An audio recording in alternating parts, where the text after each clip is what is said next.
الثانوية العامة هي مش آخر الطريق.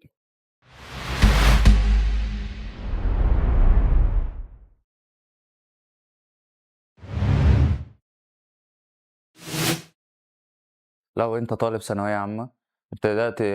دلوقتي إن أنت حياتك الدراسية اتمكنت إن أنت خلاص طالب ثانوي عام في بداية حياتك، سواء إن أنت في المرحلة الأولى أو المرحلة الأخيرة في الثانوية العامة، فخوفك الوحيد إن أنت مجرد كطالب ثانوية عامة فده مسبب لك خوف كبير أوي. أنا باستغرب الناس اللي بتنتحر أو الناس اللي بييجي لها حالة نفسية أو اللي بتقعد تزعل عشان مجرد إن هي جابت مجموع قليل أوي، أو إن هي مثلًا سقطت في الثانوية العامة. حبيب قلبي، دي مش نهاية، لأ، هي ممكن تكون بداية جديدة، ممكن طريقك اللي أنت ماشي فيه ده أصلًا غلط، ربنا عايزك تمشي في طريق تاني، فأنت يمكن طريقك ده هيسبب لك مشاكل قدّام، يمكن أنت لو نجحت هتشتغل في وظيفة معينة، الوظيفة دي مستقبليًا ربنا شايفك إن أنت هيحصل لك مشكلة فيها، ليه ما تاخدهاش بالمنظر ده؟ إن أنت ربنا فتح لك طريق تاني جديد تمشي فيه.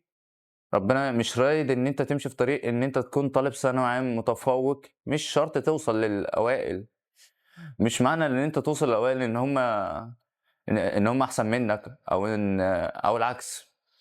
لأ، الحياة كلّها عمومًا ما فيش حد أحسن من حد،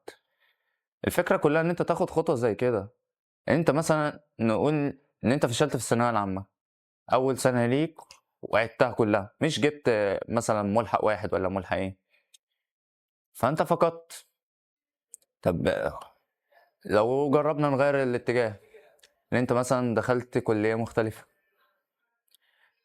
كُلّية غير اللي أنت بتحلم بيها، مش معنى كده إن أنت خلاص برضك فشلت، نفترض إن أنت عايز تشتغل في تمريض أو طِب أو أيًا يكن، ودخلت كُلّية هندسة، إيه المشكلة لمّا تشتغل في طِب؟ مش ده العائق الوحيد برضك، في نفس الوقت أنت هتكون حققت حلمك بس مش في الكُلّية، ممكن تحقق حلمك برضك في اتجاه تاني، أنت عايز تبقى مهندس. بس أنت مش دخلتش كلية هندسة ولا تعرف أي حاجة عن الهندسة، طب ما تجرّب تاخد كورسات،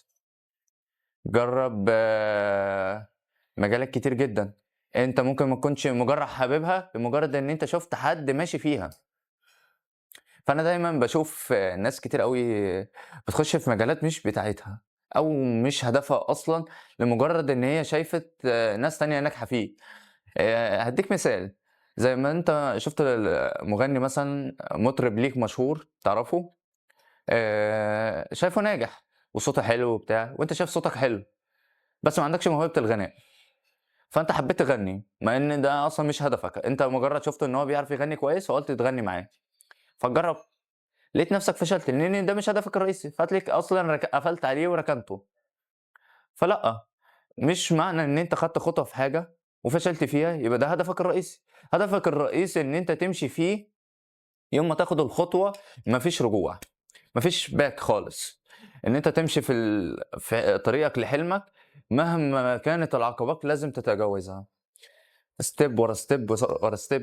خطوة ورا خطوة هتوصل، الفكرة كلها إن أنت بتمشي في طريق طويل مش طريق سالك، لأ هو طريق كله منحدرات، فإن أنت عشان توصل لحاجة زي كده لازم تعدّي بمشاكل، وهتعدّي بأزمات مالية ومشاكل عائلية ومشاكل من جميع الاتجاهات. فالمعنى الرئيسي من كل ده، إن أنت مهما كان هدفك إيه، أو مهما كان الظرف اللي أنت اتحطيت فيه، سواء كطالب ثانوية عامة،